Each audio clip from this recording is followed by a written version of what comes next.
Oke, baiklah, pada kesempatan kali ini untuk part 1 kita akan mencoba menggunakan membuat jadwal meeting pertemuan. Biasanya kita gunakan sebagai jadwal pertemuan kita dengan siswa untuk melakukan Zoom. Caranya, ketika Zoom sudah terbuka seperti yang ada di laptop, nah ada 4 pilihan menu, yaitu yang pertama new meeting, kemudian ada join, ada schedule, kemudian share screen. Nah, kita pilih schedule. Nah, di sini itu ada beberapa pilihan yang mungkin kita harus pahami. Di antaranya adalah topik. Nah, topik ini kita bisa isi dengan topik pembelajaran kita. Misalkan topiknya adalah topik Zoom yang akan kita lakukan dengan siswa adalah pengenalan perangkat komputer. Nah, topik ini disesuaikan dengan materi pembelajaran masing-masing. Kemudian di bawahnya ada pilihan start. Start ini adalah Zoom meeting kita, jadwal pertemuan dengan siswa.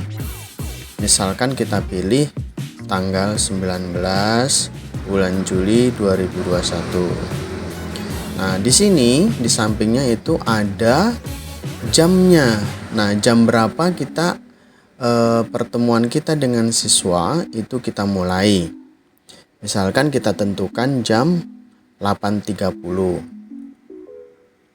Nah, kemudian di bawahnya itu ada pilihan duration.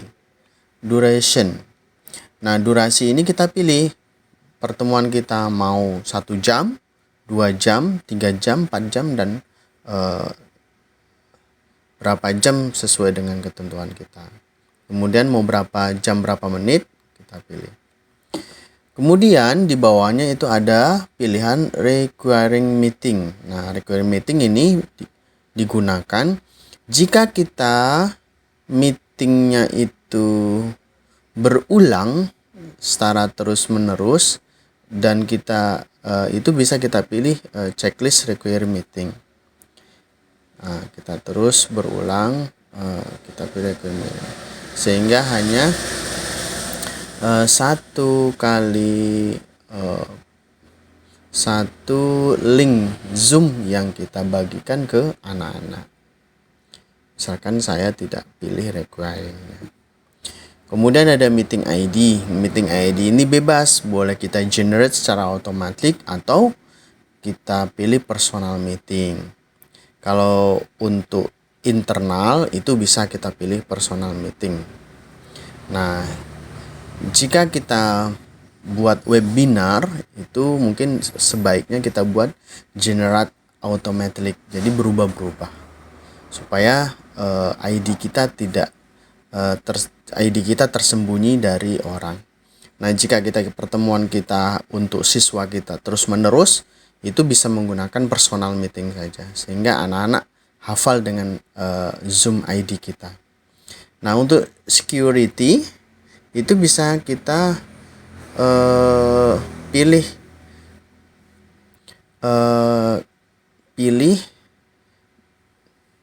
misalkan kita isi apa yang kita ingin untuk ketika anak masuk ke Zoom kita, mereka memasukkan passcode.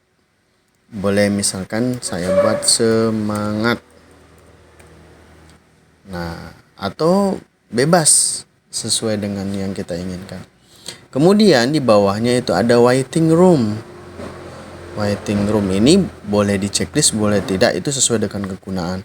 Kegunaannya adalah waiting room ini itu hanya peserta didik yang diizinkan untuk masuk ke dalam Zoom.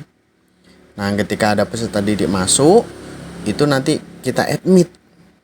Nah, jika kita tidak ingin repot, kita hilangkan saja. Jadi anak-anak suatu saat dia akan masuk tanpa kita admit. Ini bisa kita gunakan ketika untuk pembelajaran. Nah, kalau untuk webinar sebaiknya di waiting room kan. Jadi kita supaya tahu orang-orang yang terdaftar di pendaftaran saja yang bisa masuk. Tapi kalau untuk pembelajaran kita hilangkan saja.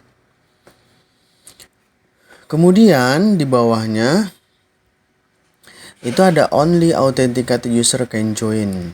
Nah, ini adalah autentikasi atau pilihan bagi user-user yang sudah diautentikasi oleh host. Di bawahnya ada video, ada on, ada off. Jika kita ingin on menggunakan video, kita on kan. Jika tidak, kita off kan. Boleh kita on kan. Kemudian partisipan kita on kan juga. Nah, audio sebaiknya sesuai dengan kebutuhan sih sebenarnya. Tapi secara defaultnya itu telepon dan komputer audio ini dibiarkan saja. Kemudian jika kita melihat lagi di bawah, itu ada namanya advanced option. Nah, itu ada beberapa pilihan di antaranya. Di sini ada allow participant to join anytime. Yaitu peserta itu boleh gabung kapan saja. Nah, sebaiknya kita hilangkan saja jika dia ingin mau gabung. Kemudian ada mute participant upon on entry. Jadi ketika peserta didik kita masuk ke dalam Zoom, supaya tidak berisik, itu bisa di-mute kan. Jadi ketika dia masuk langsung mute. Nah, jika kita tidak ingin juga boleh itu fungsinya untuk itu. Kemudian di bawahnya itu ada automatic record meeting. Nah, jika kita ingin ketika memulai Zoom langsung terrekod, itu boleh di checklist. Nah, pilih di sini ada dua, ada locally, ada in the cloud. Kalau locally itu nanti hasil dari rekaman itu akan tersimpan di dalam komputer. Kalau in the cloud itu akan tersimpan di dalam internet. Nah, kita pilih yang lokal saja ya. Nah, setelah selesai, kita tekan tombol save. Maka secara otomatis aplikasi Zoom akan membuat jadwal Zoom kita dengan anak. Nah, di sini ada inilah yang akan kita bagikan ke anak-anak. Link Zoom-nya. Boleh copy, kemudian kita bagikan ke peserta didik kita. Nah, maka itu akan muncul ketika kita klik menu meeting. Di sini sudah ada jadwal pertemuan kita. Jika akan sekira kita mulai, tekan tombol start saja, nanti Zoom akan segera dimulai. Terima kasih, sekian dan terima kasih.